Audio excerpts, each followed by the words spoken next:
You guys asked me so many questions the other day that I could not possibly get through them all. So I'm coming back for round number 2 of Q&A with Chloe. Are you guys ready for this? So just a reminder, these questions were submitted to me via Instagram. If you don't follow me, go on over to @flowwithchloe. I'm there every single day. You can ask me questions there. You can follow me, comment on my post, share my post, read all the good free content I have out there. There's a lot of good stuff on my page, so I hope that that is just all really helpful for you guys. Let's just dive into this. We all know what a Q&A is. Before we start though, for those of you guys who don't know who I am, my name is Chloe. I'm an eating disorder recovery mentor. I help coach women who are coming out of quasi-recovery and ready to step into full recovery. I work with those who have been chronically dieting, over exercising, getting caught up in diet culture. So I don't work with just strictly those suffering with a clinical eating disorder. Again, I work with people later on in their eating disorders if they do have one, and then I work with just sort of general women who are struggling with low metabolism from all the crazy stuff that many of us have done. I study dynamic eating psychology, mind-body nutrition. I'm a therapeutic nutrition counselor, studied public health in university, and yeah, so just a little bit about me. Quick disclaimer, I am not a doctor nor a dietitian. This video is not meant to be taken as medical advice. Again, you can follow me @flowwithchloe. There's a lot more information there. Gluten. Who should avoid it? Can most people tolerate it without the gut breaking down? Yeah, so this is a good question. The gluten-free trend has really taken off the last couple years, and everyone and anyone and their grandma has gone gluten-free. Who can tolerate it? Okay, well, first off, let's just start off with this. If you have celiac disease, you can't tolerate gluten and you need to take it out. If you don't have celiac disease, then let's talk about how to eat gluten, because here's the thing. I went gluten-free for almost 7 years because I was so adamant about believing that I was intolerant to gluten. I even got tests, so I went and got the celiac test done like 5 or 6 times, guys, and it always came out negative. The doctor's like, you're fine, you are totally fine, you can eat wheat. And I'm like, no, I'm allergic, I have to be gluten-free. And going gluten-free to me was really a way to restrict my calories in a socially acceptable way. Just like going vegan for me was a way to restrict my calories in a socially acceptable way. So first off, you have to ask yourself this. Why am I wanting to go gluten-free? Is it so I can say no to the toast and the sandwiches and the pizza and like all these foods that I fear because I think that if I eat them, I'm going to gain weight, or I think that they are super unhealthy, or blah, blah, blah, blah, blah. Whatever it is your anorexic, orthorexic, diet culture mind is saying, is that impacting whether you want to eat wheat or not. When it comes to nutrition, I take a very big picture approach, honestly, guys. I do not have any dogmatic rules around food. I don't think it's necessary. First off, your body doesn't work like that. You can handle a piece of cheesecake. You don't have to eat perfectly, but especially if you're coming from a restrictive background, we don't need to be putting more restrictions on ourselves unless you are celiac and your doctor says you got to stay off of wheat or just gluten that can be found in not just wheat but in many other things. So anyways, I take just a very big picture dietary principles approach. For the most part, is what I'm eating organic, local. I focus on doing grass-fed meats. I focus on pasture-raised eggs. I focus on like raw milk. I really enjoy raw milk. That's just my personal preference. You make your own decision, but at least like organic milk. And so I think, overall for our health, we're going to do ourselves a favor when we really focus on picking good quality. So I'm not about cutting out something. I'm about just, okay, we're going to eat a bunch of milk. Milk is so great. Let's find a good quality milk. So same with meat. I don't look at meat and go, oh my gosh, meat is so bad. I go, no, okay, let me find a good quality meat that doesn't have antibiotics, that, has come from healthy animals, and it's going to be way different nutritionally. It's going to be way different for a lot of reasons when we pick just better quality. So here's the thing with the wheat in our country. We have done many things to this thing called bread. One, we spray our fields with lots of glyphosate, which can be really harmful for the gut. We also do quick rise methods, so we're not allowing the gluten to actually ferment and break down, which can make it more difficult to digest. We bleach and deodorize flour, and then we add in all these synthetic vitamins, which the synthetic versions of like iron and zinc and folate are actually can be very detrimental to our health. So it's better that we focus on getting our iron from things like meat instead of getting like a synthetic version of iron. That's a whole nother video, and maybe I'll do a couple more posts on that, and that will for sure be in my course where I talk about all that type of stuff. But anyways, it's nothing to be like paranoid about and obsessive. I will go out and I will eat any sort of bread or farro or couscous or anything without like overthinking it. But for the most part, okay, especially those of you who are having digestive issues, can we get a really nice organic non-GMO sourdough loaf and see how we digest that better? So again, don't cut out, just for the most part, find better quality. If you're not gluten intolerant, if you're not celiac, then I see no reason why you should be restricting it from your diet, besides maybe your eating disorder wants you to restrict it. Also, build up your metabolism. A healthy gut can break down gluten and it can digest these things. So fix your metabolism by getting yourself back into energy balance, and that's going to be your best. That's going to be your best bet here in terms of being able to just eat food without any pain. Okay, lactose intolerance and gluten intolerance in recovery. Wow, I forgot there was a lot on this about like digestion and stuff. So lactose intolerance. So again, we just talked about this quality really matters. So I'm a proponent of drinking raw milk. I think that it has a higher content of vitamin and minerals. It has all the enzymes needed to help us break down the lactose. So what happens is when we pasteurize milk, we kill all the bacteria in it, but we kill all the good bacteria too that is needed to help us break down the food. So when you do something like raw milk, it is way more easily digestible because you have all those enzymes there to help break down the lactose. With milk, if you haven't had it in a long time and if you're having issues with it, you want to be building up your metabolism, eating consistently, eating enough, not over exercising. Those are the things that help you build up your metabolism. So you want to do that and then slowly start incorporating good quality milk. Again, it doesn't have to be raw milk. I'm a big proponent of raw milk. I think it is way more easily digestible, but just good old organic, non-homogenized milk is going to be good as well. So slowly add that back in. And yeah, dairy is such a wonderful food. There's so many nutrients in it. I don't want you skipping out on that. So definitely get your body to a place where you can digest it.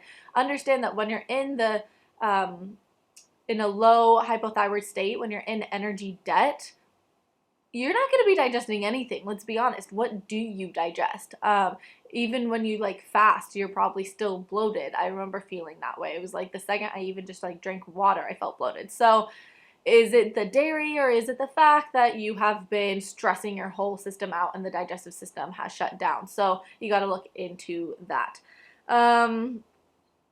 Super short and light periods, and if this is normal at the beginning. Yeah, so everyone's body's different, right? And our hormones are all going to start balancing out different. In the beginning, it's normal to have periods that are more erratic. So either 20 days or they may be like 40 days. Like they might be super heavy, they might be light. Like keep in mind your body's just trying to figure this out. So give yourself a little break here. If you have like a super light period, this is good. Okay, good signs. You're getting something. Be really thankful for that. Continue to do the things that you did to get your period back. Continue to rest. Continue to eat well. And hopefully over time that starts to regulate and that starts to become a normal healthy flow. If it doesn't, then that's when doing something like coaching can be super helpful, because we can start diving into, okay, what's going on here? Where's your estrogen and your progesterone levels? How can we bring up progesterone so that you have a decent bleed? Things like that, like, is something that we do in coaching. So give yourself a little break if this is your first couple periods. See, what ends up happening in the next couple months here. Amenorrhea but normal weight due to fast weight loss 7 years ago. What to do? Yeah, so unfortunately, the hypothalamus can switch off no matter weight we are in. When we do something like lose weight really quickly, that's really scary to the body, the hypothalamus is going to shut off and hormone production is going to consequently shut off as well. So while it's great that you're at a normal weight, weight's not the only thing that we have to look at here, right?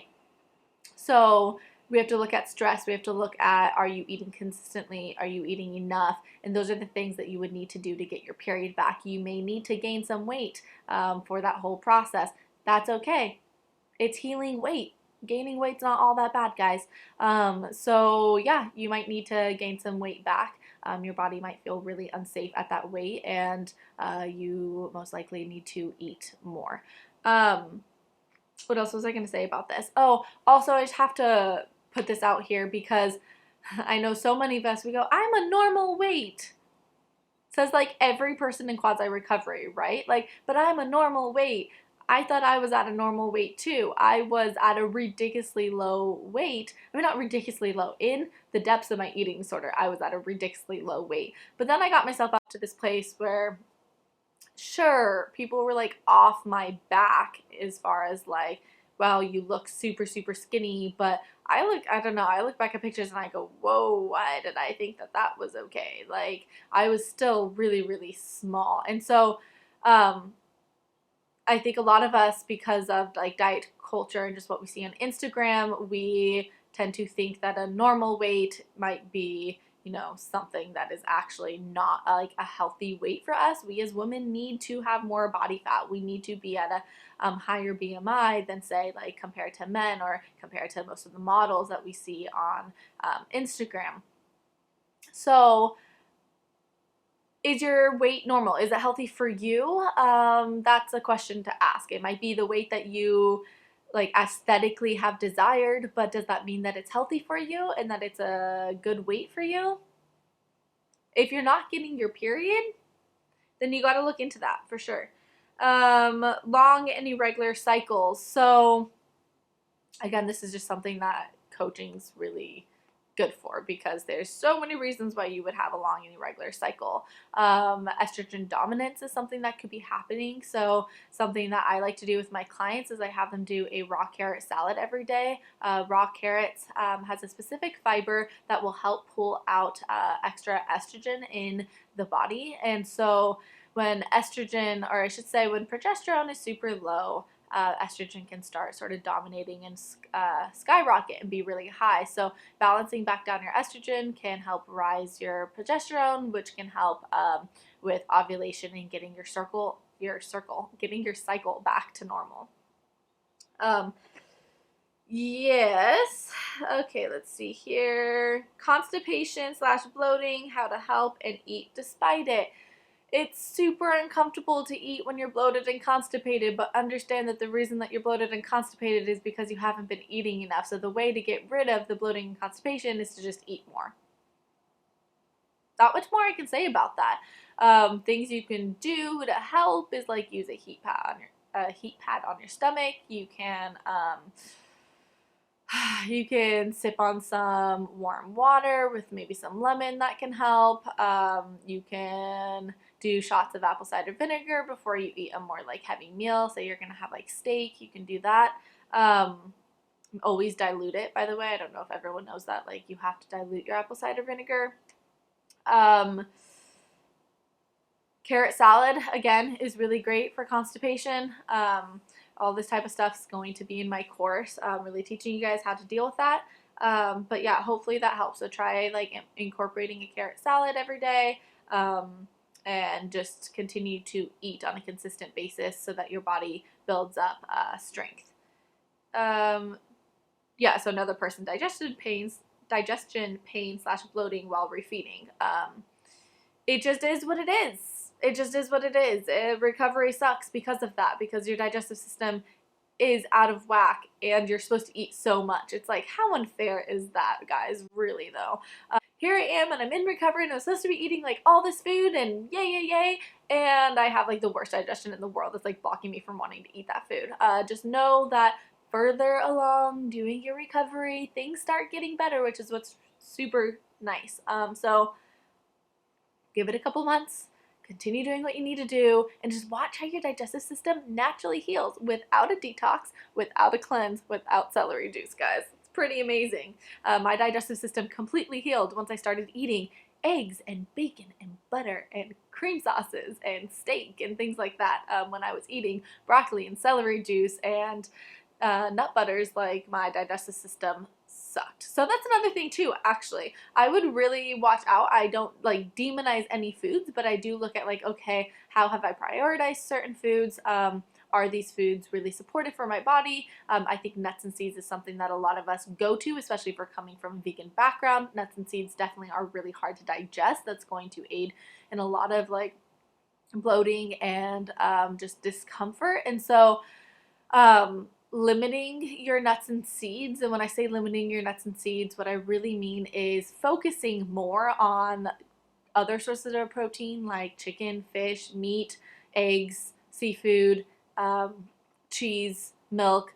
That comes from animal sources. That's going to have more bioavailable protein. It's going to be easier for your body to digest than like a bunch of almonds. Okay. So I think I answered all of those. Let's go on to the next page here.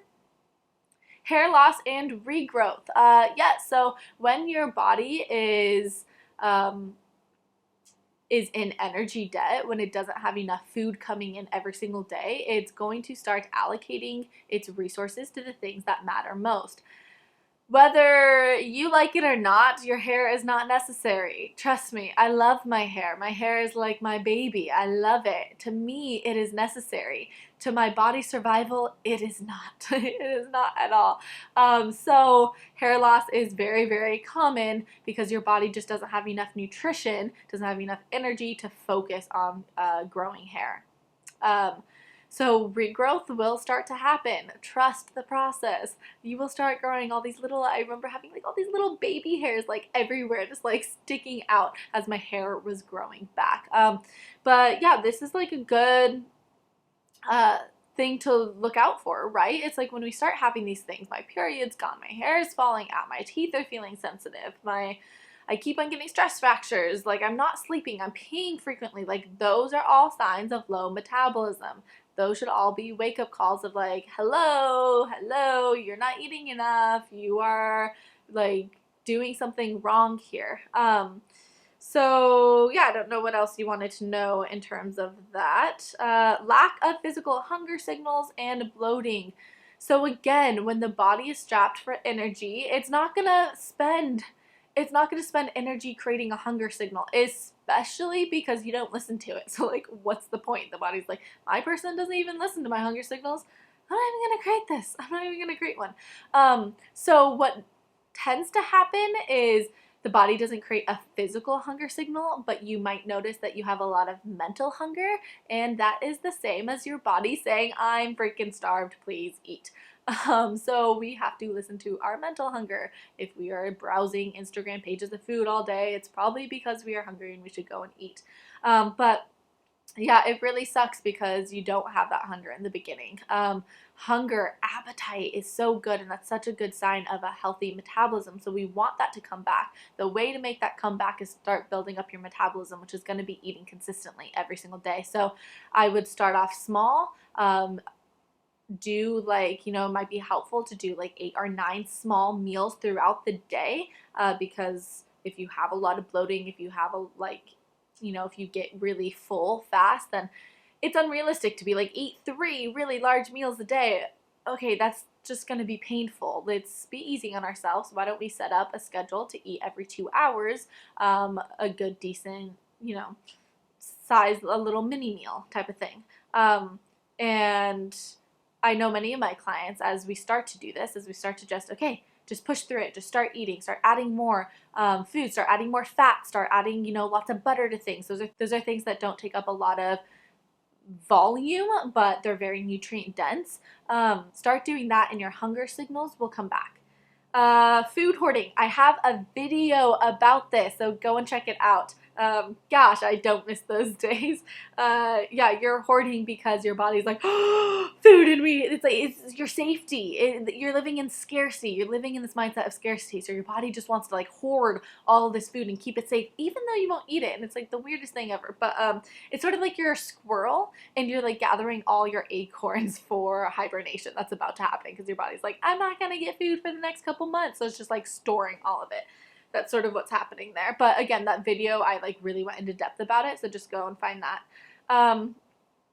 Orthorexic mindset, but crazy around sweets and obsessing over dessert. So we normally find that when we restrict something, when we have a negative mindset about something, that tends to be the thing that we go crazy with, right? So like, I had a negative mindset with gluten and I restricted it and went gluten-free, like I said, for many years. And then when I started adding in bread, like I went crazy, like literally went crazy with the bread. After every famine, there is a feast, guys. So I think first off, you got to work on the mentality here. We can be craving the sweets, want to eat the whole thing of ice cream, and then have all these negative things going on in our head about it, right? How stupid am I to have eaten the whole carton? This is so bad. Why am I doing this? And yet we're like still eating it, and it's like, I feel so guilty. I feel so bad about this. Okay, you just made that whole experience like 1,000 million times worse, and what we resist persists. So if you keep on restricting yourself from eating the sweets, if you keep on telling yourself that the sweets are bad, if you keep on feeling guilty about it, I promise you it will keep on being an issue. Instead, if you open yourself up to being like, I'm allowed sweets. Sweets are not off limit. I can have sweets. I can have chocolate. You might go crazy for a week, 2 weeks, 3 weeks, and then eventually your body's, like, your brain understands, I should say. Your brain understands that you're not going to restrict this from it anymore, and it doesn't need to feel crazy around it. So, and I really, in coaching, I really try and help people find this balance pretty quickly.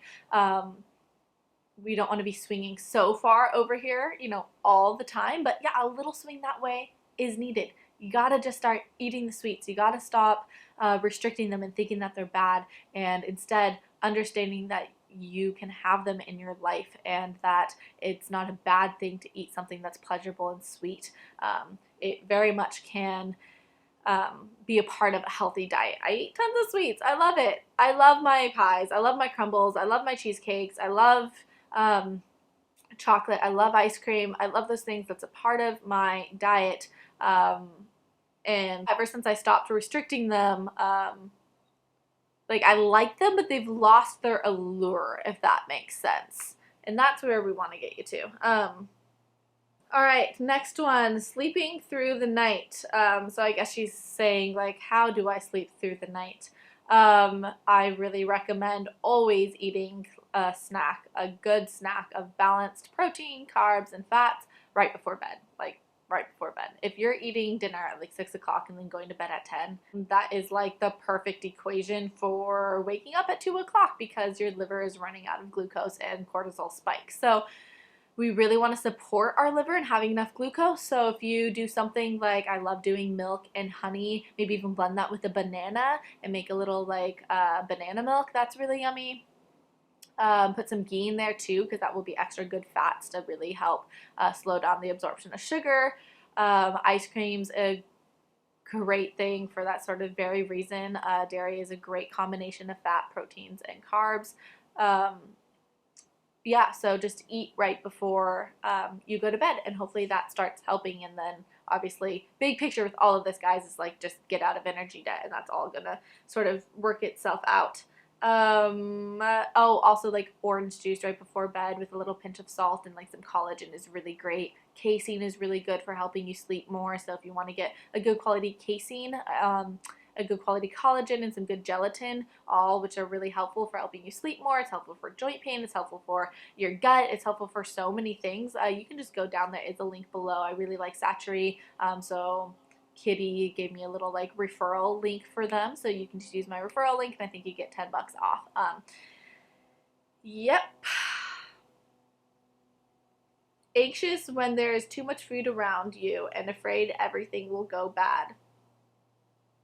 So this is the same person that asked the question about the orthorexic mindset, but crazy around sweets and obsessing over desserts, and it really just sounds like you're restricting a lot, which is causing this like anxiety around food. And so the answer here is to understand that you're a human being and that you need to eat, and that you need to eat enough every single day, and restrictive diets and cutting out this and that food is not going to be the thing that leads you to food freedom. Okay, how to eat healthy without obsessing about it. Sort of what I alluded to before. It's taking big picture, big sort of principles and not rules. And it's challenging yourself by eating those things. You know, I went and I ate the Oreos. I went and I ate the McDonald's hamburger. I went and I ate, you know, French fries. I had all those things that that are more processed, that are more, you know, what mainstream would call quote unquote more junk food. I had to go and physically eat that stuff so that I could tell my body, hey, this isn't something that I need to be fearing. I can add that stuff in now whenever I want. If I feel like going and getting a McDonald's hamburger, probably wouldn't crave a McDonald's one, but there are some good hamburger places in town. Like, okay, now I don't have this like fear of eating that. And I've gotten to that place because I went out and I forced myself to do those things. So I always like to like, okay, how do I, you know, when I went through recovery, I was like, I'm eating bone marrow, I'm eating sardines, I'm eating pickled herring, I'm eating steak, I'm eating potatoes, I'm eating good, you know, grass-fed milk, I'm eating like all these really good quality foods, right? And I focused on that in my recovery, but I also focused on eating egg rolls, going out to Chinese food, getting the hamburgers, doing all that stuff. So it's all about balance. And I think you find this, you know, you release this obsession with it when you stop obsessing about it. So you can eat quote unquote healthy if we understand that healthy does not mean oil-free salads and a bunch of vegetables. If we understand that healthy means like good traditional foods, like I said, the butter, the meats, the seafood, all of that, the rice, the potatoes, you can do that type of stuff and not feel obsessed about it and not feel like all you have to eat is that. So make that like 80% of your diet, and then the next 20, and it doesn't even have to be that perfect percentage balance. So I didn't want to say that. This is why it's flow with cloak, guys, because it really is just about flow. Just flow with it. Eat food that you want and just flow with it. Create good dietary principles. Make sure you're getting in nutrient-dense foods and flow with it, and also allow yourself to have fun. Take care of bone health on HA recovery. So I really recommend doing gelatin, casein, and collagen. Add that into your life. Those are really going to help with bone density and with joints and all of that. So again, there's a link down below where you can get some good quality products. That would really help. Good quality dairy products, really, really beneficial. Lots of calcium in there, so make sure you're getting that. So don't be doing almond milk and oat milk. Like, actually drink real milk. That's going to be what helps your bones. Eating carbs, creepy grains, fruit, sugar, not only in recovery but also after in everyday life. Sorry, that was sort of just I don't get the creepy grains thing. Sorry, love you, but so carbs are essential for our body. Our body runs off of glucose. You need sugar in your body for your liver to work properly. If your liver doesn't have enough glucose, then it's not going to be converting enough T4 to T3, which means then your thyroid doesn't have enough T3, which means that your metabolic rate completely shuts down, which means that you lose your hair and you lose your period and bone density goes down and digestive system becomes whack and like everything starts to break down when your metabolism breaks down. So what was the beginning of that cycle there? cutting out carbs and not getting enough glucose into your liver. So you need it. The macronutrients exist for a reason. We need fats, we need protein, we need carbs. Stop cutting them out, guys. It's stupid. So much more, guys. I love you guys. Thank you for sending all this stuff over. It's really great, but I really just don't think I have enough time to like answer all of them.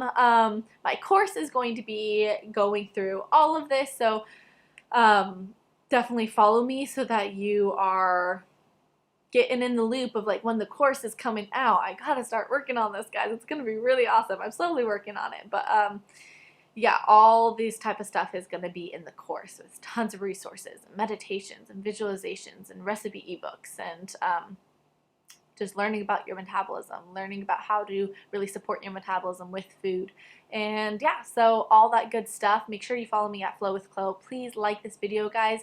I do this on my own free time. This just took up like an hour, and it'll take me another hour to edit, and so that's like a couple hours there of my free time to create this. So please just press the like button so that it gets to more people, so that this is more worth it for me, for others, the community, all of that. Subscribe so you get notified when I come out with another video, and I will see you guys soon.